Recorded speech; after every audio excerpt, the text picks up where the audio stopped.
The quaint town of Spindlewood was known for its picturesque landscapes, friendly residents, and complete absence of anything remotely interesting. That is, until the arrival of the mysterious killer. For Sheriff Bob, who had served the community for 25 years with nothing more exciting than the occasional runaway cow, this was both a crisis and a rare opportunity to finally use the new magnifying glass he had bought online. He was particularly fond of the tagline, "Get to the bottom of things," literally and figuratively. Sheriff Bob roped in his deputy, Carl, an overeager young lad with a penchant for conspiracy theories. Carl was convinced that the mysterious killer was none other than a shape-shifting alien sent to Earth to harvest human toenails. Bob ignored the toenail theory but noted the alien part in his trusty notepad. The first crime scene was perplexing. Mrs. Haggerty's garden gnome, spruced up for Halloween with a tiny witch's hat, had been found decapitated. Carl theorized it was a strategic move by the aliens to assimilate into human society. They started with the gnomes. Next, they'll get the real ones. Sheriff Bob just sighed and bagged the head as evidence.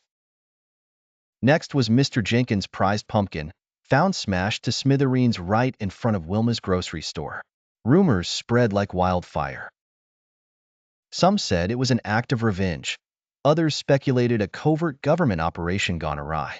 Carl was convinced there was a pattern that led straight to the Kremlin. Bob was less certain, but made a mental note to cut Carl off from any further late-night talk radio. Things escalated when the old church bell, known as Big Ben's cousin, vanished into thin air. Carl, wearing a tinfoil hat, just in case, surmised it was the work of extra-dimensional beings. Sheriff Bob, while skeptical, noted down extra-dimensional beings next to aliens and conspiracy nuts. It all came to a head when Millie Thompson's tabby cat, Mr. Whiskers, went missing. The entire town mobilized.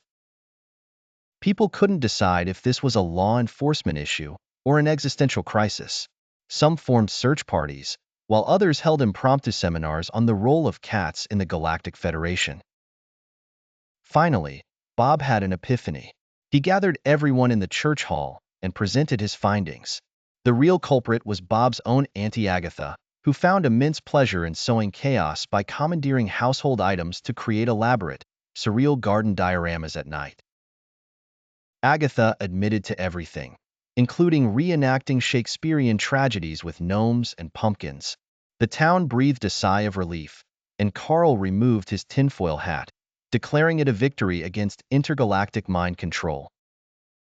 Sheriff Bob was content, having finally put his magnifying glass to good use. Spindlewood returned to its tranquil state, and Auntie Agatha's artistic endeavors became a local attraction. Mysterious killer indeed, chuckled Bob as he wrote his final report. Case closed, literally and figuratively.